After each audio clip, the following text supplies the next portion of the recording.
Halo, Assalamualaikum warahmatullahi wabarakatuh, Bang Ihsanuddin. Waalaikumsalam warahmatullahi wabarakatuh. Apa kabar Angga? Di mana Angga sekarang Baik, nih? kabar sehat. Ini saya dari Jogja loh, di Rasil Jogja nih, Bang Alhamdulillah. Ihsanuddin. itu itu di situ ada masjid dekat Masjid UGM itu. Itu pendengar Iya, Rasil banyak tuh di situ tuh. wah luar biasa. Berarti Bang Ihsanuddin kayaknya sama Jogja ini ada ikatan spesial kayaknya nih ya. Iya, kebetulan pernah di Jogja berapa kali gitu, berapa lama sebagai Hmm. tim ahli Pusat Studi Ekonomi Kerakyatan UGM waktu itu. Eh, itu nyinggung studi kerakyatan ini Jogja kayaknya emang jadi center gitu untuk suara-suara dulu ya. Kalau sekarang sih nggak tahu nih suara-suara perbaikan atau suara-suara rakyat dari Jogja masih masih jadi simbol apa enggak? Ada sejak lama saya Ada. kritik ke teman-teman pusat kajian kebudayaan Jogja dalam dualisme. Jogja ada idealisme. Dualisme antara intelektualitas dan feodalisme. Realisme. Tapi itu digambarkan kayaknya sama Kala Project dulu ya waktu bikin lagu. Iya, iya, iya. Tapi mudah-mudahan kedua-duanya memberikan manfaat bagi kehidupan masyarakat gitu. Dualisme yang memberikan manfaat. Andai Oh kata iya. dualisme tadi adalah gambaran mizan, maka dia harusnya Mhm. memberikan kemaslahatan gitu ngelihatnya. Baik, baik, Serundin. Di Ya. pagi ini sudah banyak masukan ya di antara dari pendengar kita ini ada pendengar setia kita yang selalu mempromokan acara-acara dialog spesial ini ya atau topik berita ada Yonita Abbas, Uni Yoni ini. Lalu juga Hmm. ada beberapa pendengar yang sangat menyoroti ketika Selasa malam langsung ditunggu mana video Bang Ihsan Nursi. Nah, ada beberapa hal yang memang menjadi sorotan di antara mereka sekaligus menjadi sorotan umum publik juga. Ini beras, Bang Iya, Ihsanuddin. Masalah beras. beras, kelangkaan beras. Hmm. Seperti biasa, ketika pemerintah ini merasa melihat bahwa sesuatu terjadi krisis atau sesuatu terjadi timpang tindih atau ada kritikan yang akan menjurus kepada pemerintah masalah penanganan pangan ini, pasti kan sudah punya jurus gitu ya. Ada jurus jurus apa? Jurus nangkis, ada jurus membelit atau jurus apa gitu ya. Pemerintah menjelaskan bahwa masalah beras ini adalah masalah cuaca. Sementara pengamat banyak yang menilai bahwa beras ini ya salah yang mengurus gitu, salah yang mengurus. Ada kaitannya dengan pemilu, ada kaitan dengan bansos gitu ya. Ketika salah mengurus, akhirnya yang jadi rugi adalah rakyat sendiri. Terasa tercekik dari berbagai daerah, beras ini makin mahal. Ini pertama, kita melihat masalah beras. Apakah ada kaitannya dengan pemilu yang ketika orang melihat gitu ya, kok nggak ada perubahan gitu nih setelah kita milih lalu sekarang masih proses. Maksudnya yang miskin tetap miskin, yang beda adalah kayaknya yang kaya makin kaya dan politisi makin makmur. Dua hal ini dulu Bang Ihsanuddin Nursi. Kita menyoroti ini bagaimana menurut Bang Ihsanuddin? Baik.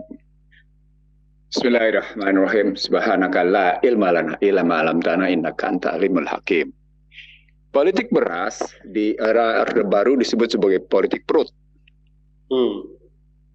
Nah, sebenarnya gambaran politik perut itu menunjukkan bahwa perpolitikan di Indonesia lebih merupakan ketersediaan atas bahan makanan pokok dengan harga yang stabil. Garis bawahi ya, dua hal.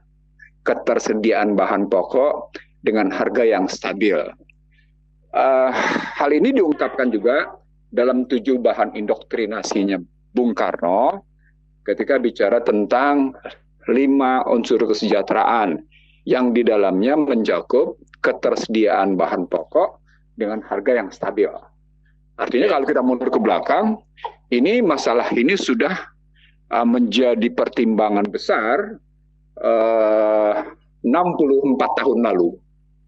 Kebayangkan 64 tahun lalu sudah menjadi masalah. Apalagi ketika kita tahu ketika Soekarno mau jatuh itu demonya disebabkan kita disuruh makan apa itu saya lupa, makan gandum atau makan apa gitu. Makan dedak atau apalah gitu ya. Tapi poinnya adalah ini problem ketersediaan bahan pokok makanan yang di era Orde Baru disebut dengan sembako, yang antara lain kontennya adalah beras, dengan harga yang stabil.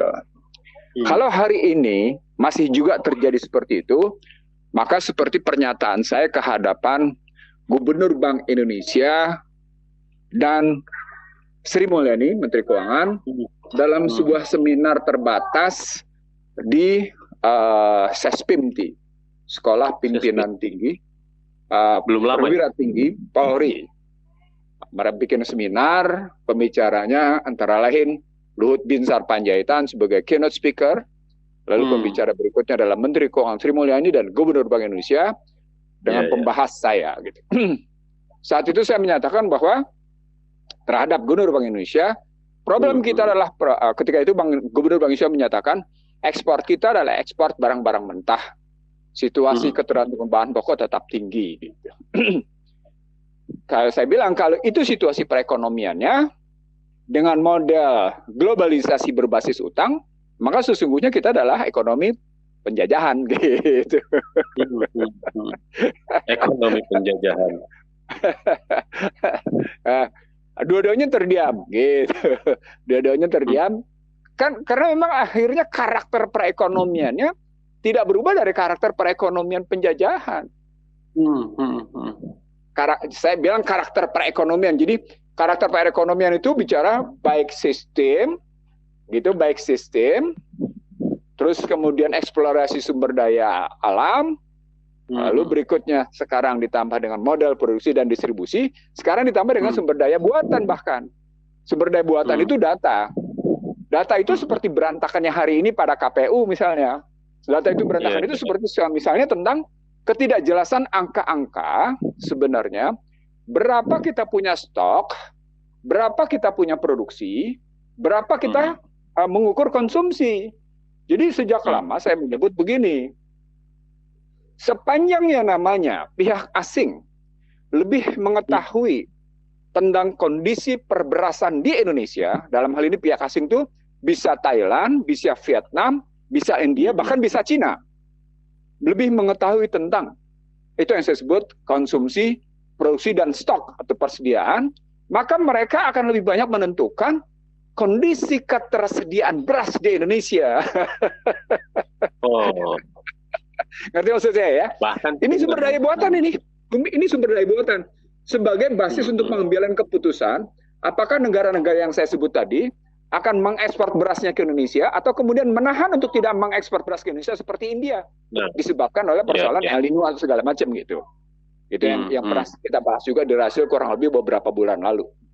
Nah sekarang untuk kembali ke Indonesia, sebenarnya ketika kampanye sedang berlangsung, Badan Pangan Nasional menyatakan dari seluruh 9 bahan pokok, stok tersedia cukup adalah beras.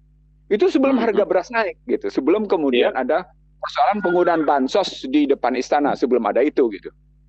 Itu pernyataannya adalah Badan Pangan menyatakan, gitu, ketersediaan beras cukup.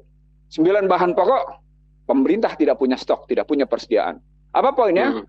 Poinnya harga beras bisa stabil, disebabkan ketersediaan cukup. Satu, yang kedua, 9 bahan pokok lain, pemerintah tidak menjamin harga-harganya akan stabil karena ketersediaan barangnya nggak ada. Gitu. Nah sekarang ketika kenyataannya menjadi berubah bahwa harga naik, barang langka, artinya persoalan pertama adalah apakah data saat itu yang dimiliki oleh Badan Pangan tidak sama dengan data yang ada di Bulog, tidak sama dengan data yang ada di Kementerian Perdagangan, tidak sama dengan data yang ada di Kementerian Pertanian, tidak sama dengan data yang ada di Kementerian Keuangan, kan gitu mestinya ngelihatnya. Karena ketika kita menyangkut soal seperti ini, beberapa pihak terkait. Ini yang saya bilang sesungguhnya problematik di Indonesia. Ini pintu masuk penjajahannya ya. Sekarang pintu ini. Masuknya. Tidak dimainkannya pendataan di Indonesia. Jadi pendataan itu disesuaikan sama kebutuhan pihak-pihak yang ingin menjajah Indonesia. Baik penjajahan oleh kekuatan gitu ya.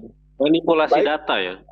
Nah ya, baik penjajahan yang datang dari para pihak importir gitu ya, maupun penjajahan yang datang dari pihak luar.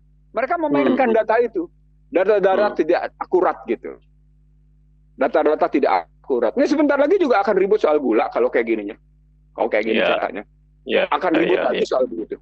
Begitu juga soal misalnya bawang putih, kan nggak pernah selesai. Bahkan ketika sebuah media di Jakarta ribut soal penggunaan dana BIMTEK, bimbingan teknis dari Kementerian Pertanian, yang digunakan katanya dalam rangka mendukung Gibran, gitu ya. Kementerian itu menjawab kepada saya, oh enggak kok.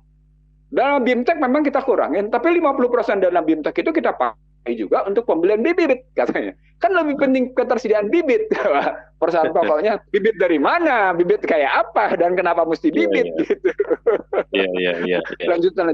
Nah, kalau kita kembali lagi ke dalam persediaan beras, maka politik perberasan yang sudah berjalan selama 64 tahun ini, sesungguhnya tidak juga membaik. Soeharto pernah mengalami swasembada pangan, swasembada beras. Katanya era Joko Widodo juga katanya juga pernah mengalami swasembada beras katanya. Tapi kalau logikanya seperti sekarang, maka letak masalahnya menjadi satu, adanya koordinasi dari para pihak yang berkuasa. Itu kata kuncinya.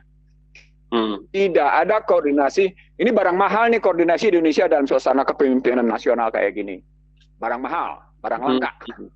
Jadi koordinasi, istilah saya itu ada persoalan koordinasi, ada persoalan integrasi kebijakan, ada persoalan sinkronisasi, dan ada persoalan simplifikasi.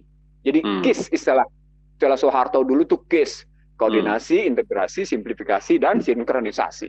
Nah, itu sebenarnya mengarah ke persoalan bagaimana afirmatif kebijakan terhadap kebutuhan rakyat. Nah, gambaran beras hari ini yang terjadi di era pemilu menggambarkan bahwa Allah sedang menyampaikan pesan kepada kita. Allah Subhanahu wa Ta'ala sedang menyampaikan pesan kepada kita bahwa tidak ada kebijakan afirmatif. Tidak ada kebijakan yang berpihak. Loh, ini secara tidak langsung diberitakan sama Allah nih. Allah sedang mempertontonkan pada kita kan? Iya. Allah sedang ngasih tahu sama kita, ini loh, sebenarnya kejadiannya begini gitu. Jadi tidak disebut tidak dengan kata-kata, tapi dengan peristiwa. Ini kan peristiwa sosial ekonomi. Peristiwa sosial ekonomi baik apakah ini dirancang atau tidak dirancang, apakah ini peristiwanya alami atau kemudian direkayasa, yang pasti dia sudah menunjukkan kepada rakyat Indonesia seluruhnya bahwa harga beras naik, barang langka, dan kemudian rakyat ngantri panjang untuk memperolehnya dengan harga yang tinggi. Nah itu. Artinya pertama tadi nggak ada koordinasi. Yang kedua tidak ada sinkronisasi kebijakan. Yang ketiga tidak ada integrasi, sehingga yang namanya rumus 4A saja. 4A itu rumus ketahanan pangan ya, rumus ketahanan ekonomi. Affordability, availability, accessibility, dan acceptability. Teori 4A yang dibangun oleh WTO. Karena memang WTO mintanya ketahanan pangan, bukan kedaulatan pangan. Nah hari ini jangankan bicara kedaulatan pangan, kedaulatan beras, ketahanan beras saja, ketahanan pangan saja nggak ada gitu. Nah itu yang saya sebut sebagai begitu mudahnya mendikte perekonomian Indonesia. Itu hal yang pertama. Kalau kita cari sebabnya, nah hukum penawaran permintaan sangat tergantung pada feedstock dan off-taker. Siapa yang memasok secara pasti, siapa yang membeli secara pasti. Jadi teori ekonominya, siapa feedstocknya yang menyediakannya, siapa yang off-takernya. Nah ini kan sudah masuk hajat hidup orang banyak. Kalau dia masuk hajat hidup orang banyak, sesungguhnya negara punya kewajiban, negara punya tanggung jawab untuk memenuhi amanah konstitusi bahwa yang namanya hajat hidup orang banyak disediakan negara oleh negara dengan harga yang stabil. Nah ini berarti kalau mereka teriak-teriak negara hadir, bagi kalangan tertentu ini membuktikan negara tidak hadir, pemerintahan tidak hadir. Sebabnya yaitu tadi, kekacauan dalam kebijakan. Negara agraris kok. Kan kita tidak lagi pernah berteriak negara agraris kan.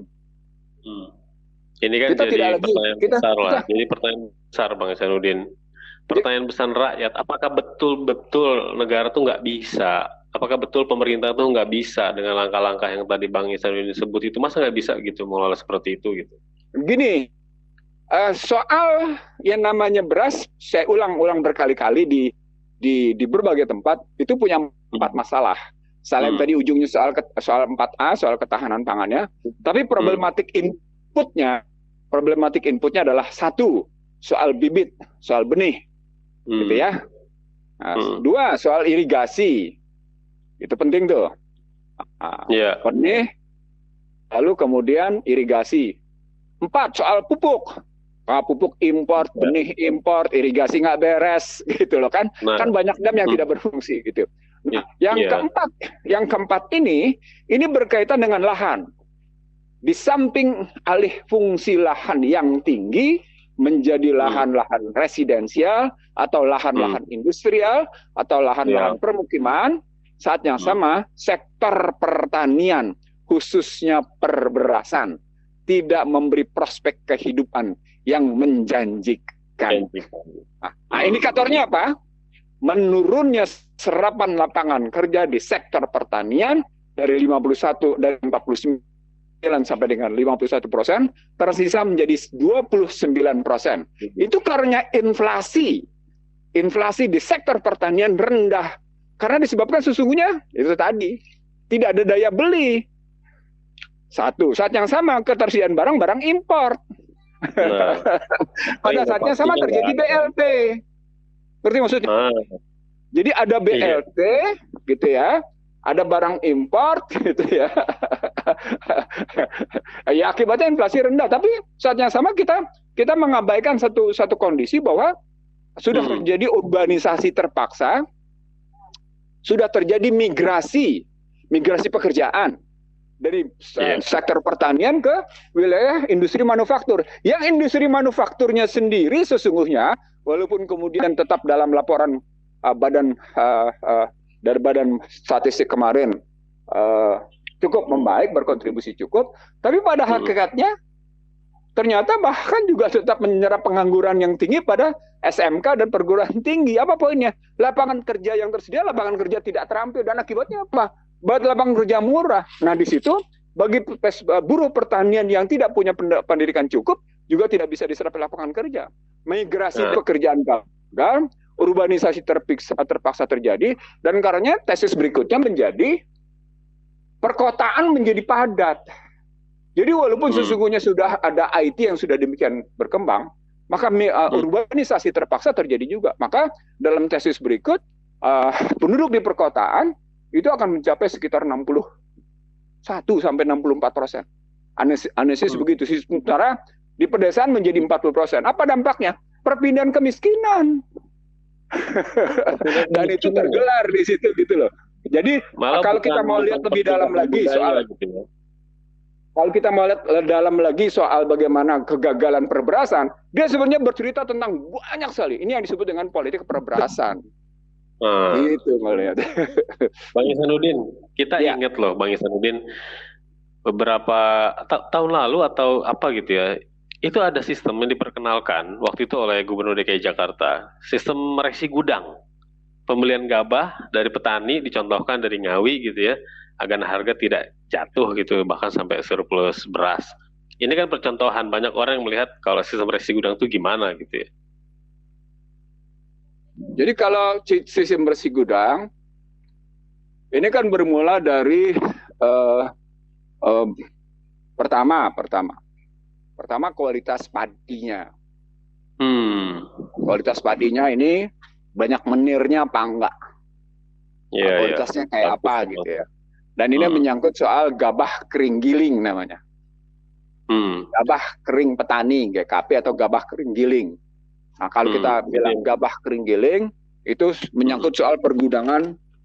Sebenarnya kalau bicara resi gudang, ini kan cuma sekedar mendaya gunakan Bulog, karena tiap provinsi Bulog itu punya gudang. Bukan menutup permainan hijau ya. Waktu ada orang menggagas soal resi gudang, karena saya pernah juga membantu Bulog gitu ya, saya senyum-senyum gitu. Karena pada akhirnya cuma tinggal mengoptimasi peranan Bulog, karena tiap provinsi Bulog punya gudang. Cuma karena kita masih menempatkan posisi bersedia tunduk pada IMF bahwa Bulog itu tidak boleh menjadi sarana untuk pemenuhan hajat hidup orang banyak dan harus tetap berperan dengan indikator-indikator untung rugi, gitu ya. Ya akhirnya Bulog gagal di situ. Bayangkan kalau pembiayaan Bulog misalnya dapatnya dari pembiayaan Bulog, dana Bulog misalnya untuk memenuhi hajat di orang banyak, sumber dananya dari dana perbankan, itu kan komersial. Oh. Ya, mau tidak mau dia beli barangnya komersial. Berapa kali dia mesti disediain barang dengan basis komersial? Padahal yang kita mesti sediakan hajat tidur orang banyak, yang statusnya belum tentu komersial. Kan logikanya menjadi tidak beres. Inputnya komersial, outputnya mau dibilang namanya hajat hidup orang banyak, yang statusnya tidak tunduk pada hukum komersial. Kan logikanya nggak nyampe gitu loh, nggak beres gitu, nggak nyambung. Nah, ketika tadi Angga bertanya, ya, atau Angga menyampaikan, ini problem bahwa sesungguhnya menyebih pada persoalan resi gudang. Resi gudang itu cuma bagian dari masalah setelah produksi, post production gitu loh. Jadi post penuaian. Jadi jadi kalau kita bicara itu, sementara itu sudah ada dimiliki oleh Bulog. Tinggal bagaimana Pemda yang bersangkutan bekerja sama dengan Bulog, menyediakan satu sama lain, tapi dengan harga yang memberikan harapan hidup. Nah, di situ saya kemarin membaca, ini kan persoalan benih unggul jadinya. Pada saat yang sama untuk menyatakan benih yang baik, dan pada saat yang sama untuk menggunakan pupuk yang organik, ada ketentuan-ketentuan yang kemudian berhubungan dengan kepentingan importir. Karena importir itu mendatangkan benih, importir itu mendatangkan pupuk, terutama pupuk pestisida. Kan kacau jadinya. Kasihan petani. Jadi petani ini sebenarnya korban, makanya kemudian terjadi pergeseran, perubahan. Mereka tidak lagi, kan hingga hari ini karena datanya, saya lupa 5 tahun sekali atau 10 tahun sekali petani gurem itu diumumkan. Ini sesungguhnya kan sudah terjadi banyak petani gurem. Jadi indikator situasi seperti sekarang menunjukkan satu hal, bahwa meningkat jumlah petani gurem itu gitu. Apa itu indikator petani gurem? Jumlah petani gitu ya yang mempunyai lahan di bawah 2 hektar. Atau mungkin meningkatnya buruh tani, tapi pada saat saya buruh taninya juga berkurang, berarti kan problematiknya ganda. Gitu ngelihatnya. Kalau ngelihat dari ekonomi politiknya begitu gitu. Enggak. Tadi kan judul besarnya itu udah dilihat bagaimana politik beras gitu ya, politik beras. Berarti saat ini sebenarnya jauh dari kategori krisis pangan ya.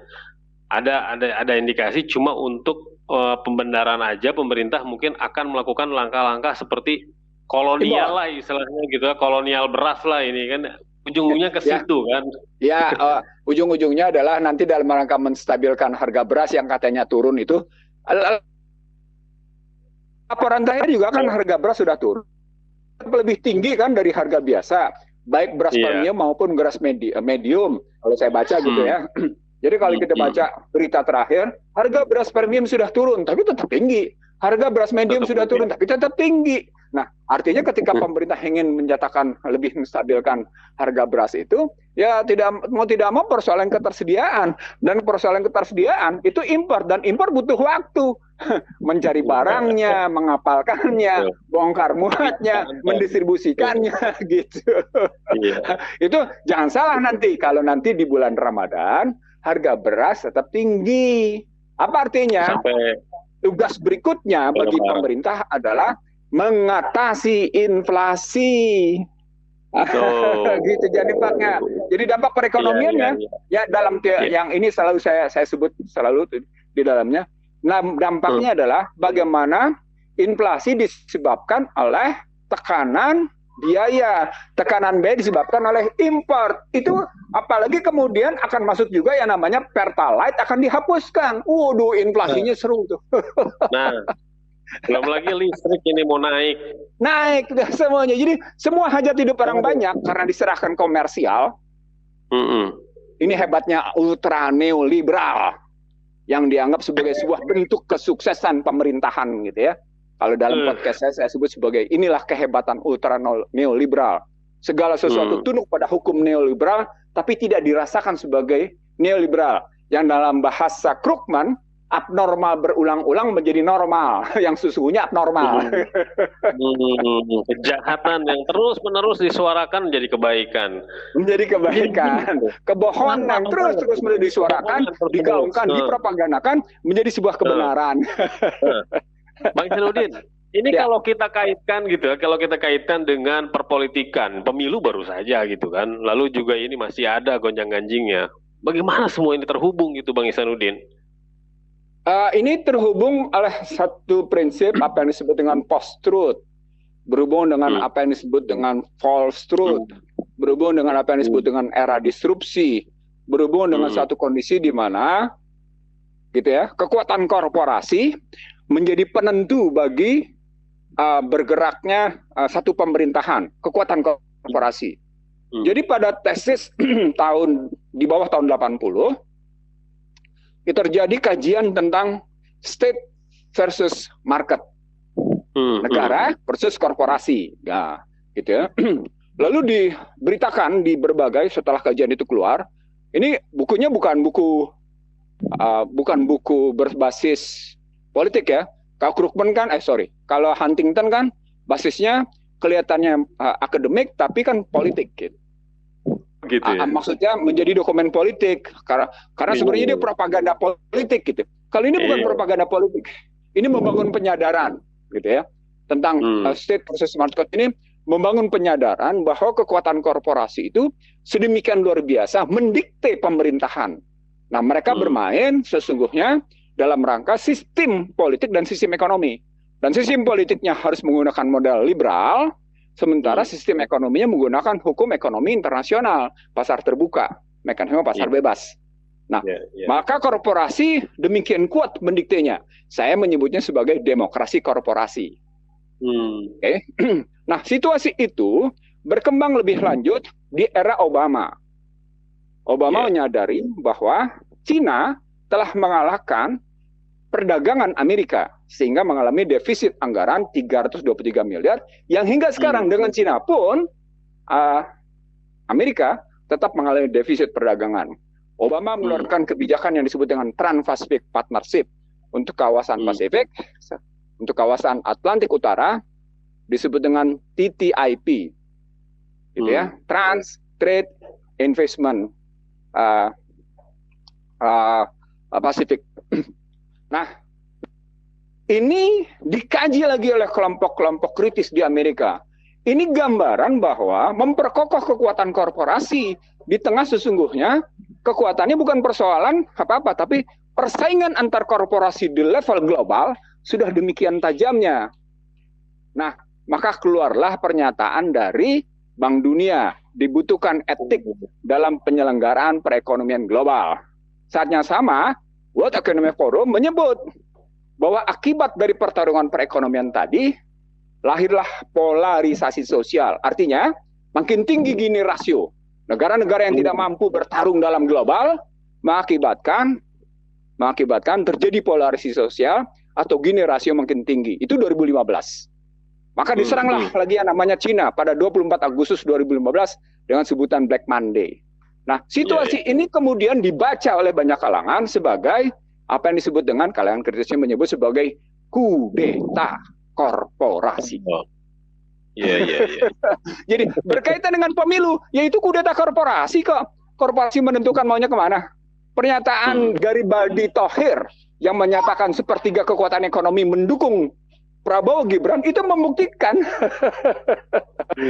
Ya, Garibaldi Thohir membuktikan walaupun kemudian Jarum menolak, Sampurna menolak pernyataan itu, tapi kan sudah terlanjur mengemuka bahwa Garibaldi Thohir di bawah kekuatan Saratoga itu mendikte, menyatakan bahwa dia berpihak kepada Prabowo Subianto. Kan bukan itu, bukan soal berpihak, bukan soal mendukung. Sama seperti pernyataan Ahok tentang sejumlah pengembang mendukung Joko Widodo kan, dia tidak bisa jadi presiden tanpa dukungan pengembang, kan begitu kan? Akhirnya kekuatan uang bicara. Disitulah karena kekuatan uang bicara, Ihsanuddin Nursi dan Husnul Maria menyatakan silahkan membeli suara Tuhan. Silahkan membeli suara rakyat yang adalah suara Tuhan gitu ya. Makanya kemudian karena suara rakyat suara Tuhan, maka silahkan membeli suara Tuhan. Kan di situ kelihatan itu ejekan akademik. Iya. Itu ejekan akademik yang sangat mendalam dan sangat mendasar. Makanya saya bilang membeli suara Tuhan. Rakyat selalu terperangkap di situ itu rakyat itu. Saya kira kalau rakyatnya memiliki pengetahuan yang cukup untuk itu, dia tidak akan menjadi pemandu sorak, dia tidak akan euforia dengan suara rakyat, suara Tuhan. Dia tidak akan menjadi pemandu sorak dan menjadi yang namanya euforia dengan demokrasi. Karena demokrasi sendiri sudah dianggap sebagai sesuatu yang menyesatkan dan menyusahkan berbagai rakyat di dunia, gitu. Jadi itulah kekuatan korporasi. Jadi ada pengakuan kerusakan, tapi pada saat sama tetap dijalankan. Gimana tuh? Diakui bahwa ini adalah sumber yang menyesatkan, sumber yang akan bikin kegaduhan, sumber yang akan menimbulkan ketimpangan, sumber yang akan menyebabkan orang kaya makin kaya, tapi tetap dijalankan. Berarti kan ada yang sesat di situ. Kan gitu mikirnya lebih lanjut. Ini kajian-kajian saya bukan kajian-kajian yang sesungguhnya kajian baru. Referensinya banyak sekali. Gitu.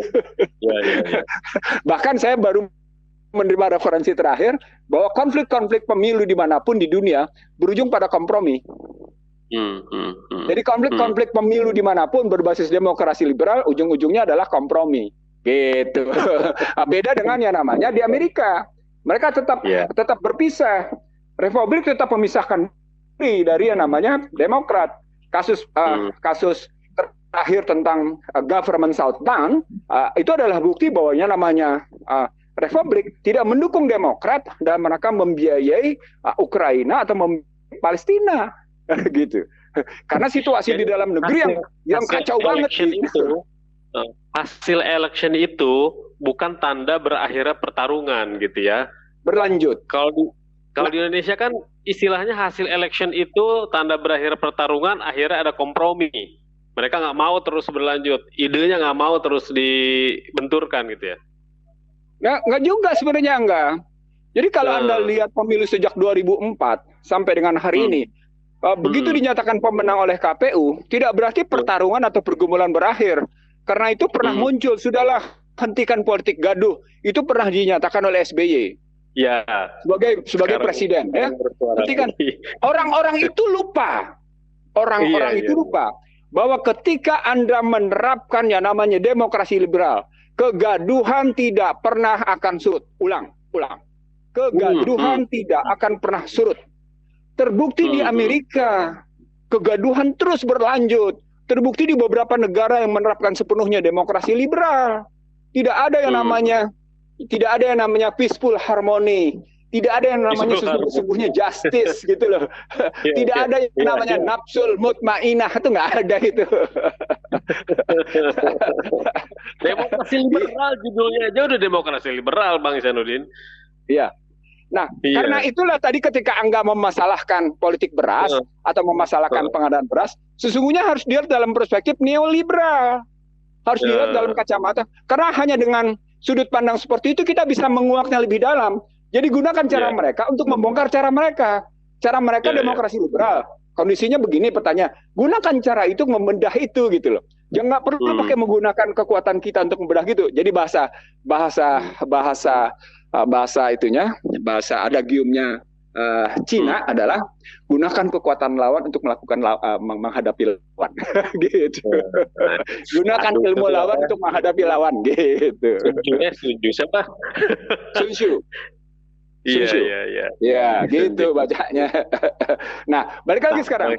Kalau begitu, dalam menghadapi situasi yang sekarang kayak gini, jangan berharap nanti kalau misalnya Prabowo Gibran-nya akan menjadi presiden, bangsa ini akan tetap dalam posisi peaceful harmony, akan mampu mewujudkan keadilan sosial, nggak bisa. Jadi jangan pernah mimpi pemilu 2024 akan menghasilkan sebuah negara tata tentram Kerto Raharjo atau nafsu mutmainah. Nggak akan ada. Tidak akan ada tata tentram Kerto. Walaupun kasusnya akan diulang. Semua pihak dikooptasi. Mahasiswa dikasih beasiswa. Perguruan tinggi dikasih ini, dikasih itu. Tapi kemudian dibebani dengan yang namanya Badan Hukum Pendidikan, Kampus Merdeka. Disuruh cari duit. Kan di satu sisi dikasih duit, tapi di sisi lain dibebanin, kan? Kan gitu.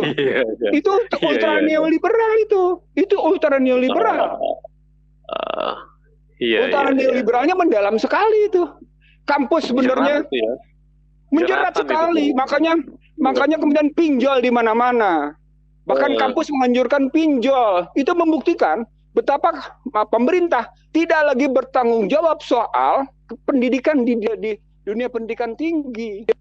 Kan itu pemerintah tidak lagi mau, kalau pakai Ali bin Abi Thalib kajiannya, pemerintah tidak mau berinvestasi sumber daya manusia.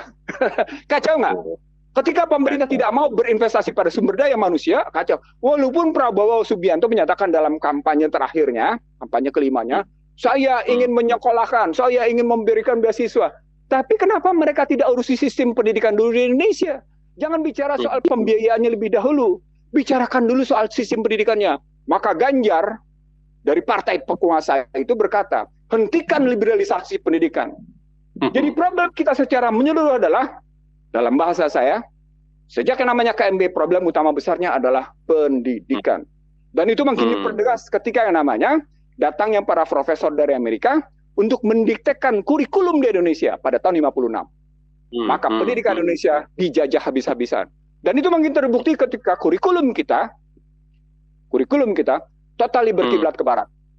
Maka dunia pendidikan kita terhegemoni oleh, nah di sini kata kuncinya, maka dunia pendidikan kita terhegemoni oleh sistem pendidikan barat. Dari mulai nilai, kebijakan dasar, strategi, fungsi, instrumentasi, aplikasi. Semuanya modelnya berkiblat ke barat. Kenapa? Karena dianggap sebagai negara-negara yang berhasil dalam dunia pendidikan.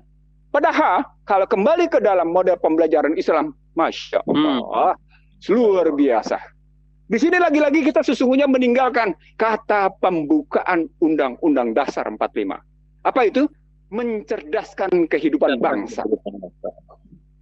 Mencerdaskan kehidupan bangsa itu tidak mungkin menerapkan model liberal. Nggak mungkin.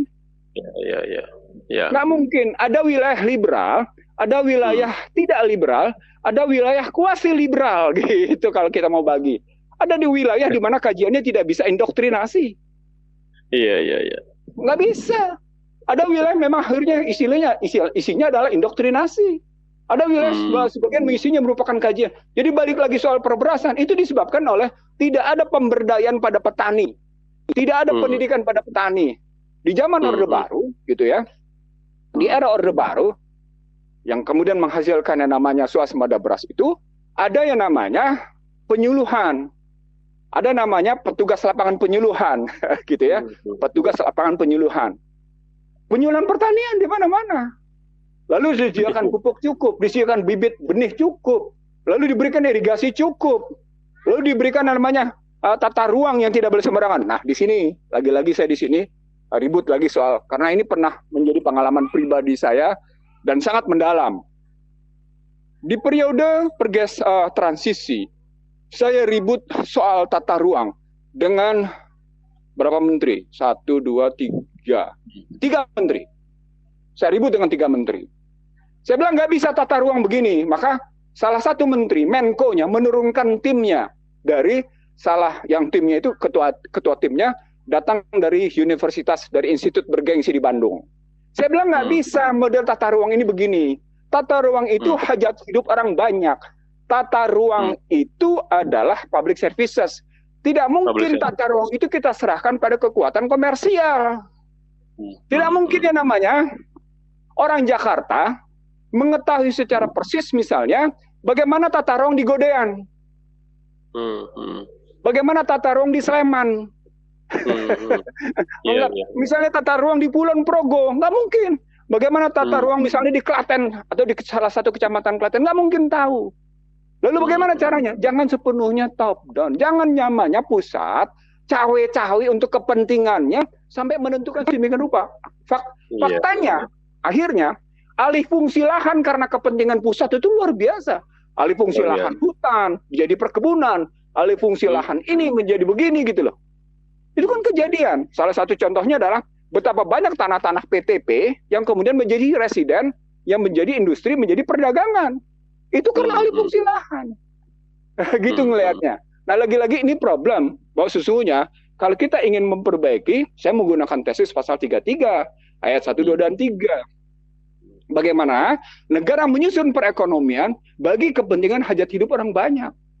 Artinya ketika negara menyusun perekonomian bagi kepentingan hajat hidup orang banyak, negara tidak melepas hajat hidup orang banyak itu ke tangan komersial. Sepanjang hajat hidup orang banyak, baik barang maupun jasa publik, ke tangan komersial, maka negara akan selalu terdikte oleh kekuatan korporasi. Seperti kejadian hari ini. Itu ultra neoliberal. Apa dampaknya ultra neoliberal itu? Yang sudah saya sebut dalam podcast saya. Dampaknya adalah para buruh tani tidak lagi merasa sebagai budak. Padahal mereka budak. Itu yang disebut dengan ultra modern slavery system. Para pengojek tidak lagi merasa budak, padahal mereka budak dari yang namanya aplikasinya. Saya suka bertanya kepada pengemudi ojek motor atau mobil, berapa Anda dapat bagian? Kalau segini sekian Pak, segini sekian. Wah, hebat ya, mereka bisa memotong tinggi sekian puluh %, padahal mereka cuma jual jasa teknologi, cuma jasa menghubungkan. Itu kan pergantian middleman, pergantian perantara dari orang menjadi teknologi. Tapi mereka mengambilnya sedemikian rupa tingginya. Hanya dengan kata-kata teknologi. Yang teknologinya sesungguhnya basisnya adalah frekuensi. Yang frekuensinya adalah hajat hidup orang banyak. Baik Bang Ihsanuddin, ini nggak terasa nih waktunya nih, sudah melipir terus. Sebagai penutup Bang Ihsanuddin, penutup. Apakah ada orang yang memperhatikan bagaimana kepentingan hajat hidup orang banyak ini harus diutamakan di negeri ini? Kelompok mana? Kalau tadi disebut petani, pekerja, buruh, akademisi juga sudah banyak yang diperbudak. Bagaimana Bang Ihsanuddin? Sebagai penutup. Ada enggak? Ada. Allah selalu menghadirkan kehidupan yang seimbang. Itulah mizan. Itulah wasatan. Itulah kisti. Karena keseimbangan itu melahirkan rasa keadilan. Tapi tidak akan ada keseimbangan jika akan ada proporsionalitas wasatan. Tidak akan ada rasa keadilan jika perilakunya diawali dengan kecurangan. Nah, diawali dengan yang namanya kebohongan, diawali dengan penipuan, diawali dengan pembenaran atas kesalahan-kesalahan, diawali dengan rasionalisasi dan justifikasi atas pemaksaan. Yang saya sebut sebagai autocracy legalism, atau yang disebut dengan I am the law, I am the king. Ini omongan saya sudah lama sekali. Omongan saya ketika saya menulis kenaikan harga BBM pada November 2014 sebagai shame on you Joko Widodo. Nah, sekarang kalau kita bilang ada nggak? Ada. Cuma persoalan pokoknya kalau bagi kalangan neoliberal, pendukung neoliberal dalam hal ini disebut oleh Khatib Basri dan kawan-kawannya sebagai pihak-pihak kalian kan pihak-pihak yang kalah. Pihak-pihak yang tidak tampil sebagai pemegang kekuasaan. Ya sudahlah, kami sekarang sebagai pemenang kekuasaan, pemegang kekuasaan, kalian tunduk pada kami yang berkuasa. Asik kan? Asik kan? Asik kan? Asik. Itu kalimatnya. Kalian kan bukan pihak yang sedang berkuasa. Nanti kalau kalian yang berkuasa, kami tidak berkuasa, kami juga akan mengkritik katanya. Artinya poinnya adalah soal perebutan kekuasaan. Dahsyat nggak? Di situ terbukti bahwa pas sila keempat tidak lagi terjadi di Indonesia. Kerakyatan yang dipimpin oleh hikmah kebijaksanaan dalam permusyawaratan perwakilan tidak ada lagi. Maka karena tidak ada itu, maka memang akhirnya benar tidak ada Tuhan yang Maha Esa. Kenapa? Karena keuangan yang berkuasa. Nah, baliknya lagi kalau Angga bilang ada. Bahkan saya menyatakan konsep alternatifnya sudah tersedia secara tertulis kok. Jadi Prabowo Subianto pada 2019 itu sesungguhnya sudah menyiapkan konsep tertulisnya untuk melakukan berbagai kebijakan yang membenahi kebijakan dari apa yang dia sebut sebagai sudahlah rakyat sudah bosan. Itu kan ada tuh kampanye 2019 kayak itu. Rakyat sudah bosan, rakyat sudah tahu dibohongi, kan gitu kalimatnya tuh yang viral kemana-mana tuh gitu ya. Sebenarnya itu karena Prabowo Subianto sudah punya konsep alternatifnya, tapi memang tidak deliver ke dia. Saya tidak tahu apakah sekarang konsep alternatifnya ada atau tidak. Karena saya lihat sejumlah timnya hanya melakukan pembenaran atas kecurangan. Misalnya pernyataan Derajat Wibowo itu gitu loh. Ya, kolaborasinya karena udah beda sekarang, udah beda orang. Oh ya, oke. Iya. Demikian Angga. Salah menjadi tanggung jawab saya dan karenanya saya mohon maaf lahir batin kepada semuanya. Allahumma barik lana fi Sa'ban wa barik lana Ramadan. Subhanaka.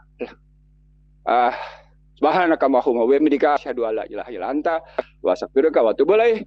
Assalamualaikum warahmatullahi wabarakatuh. Mohon maghfirah Allah. Waalaikumsalam warahmatullahi wabarakatuh.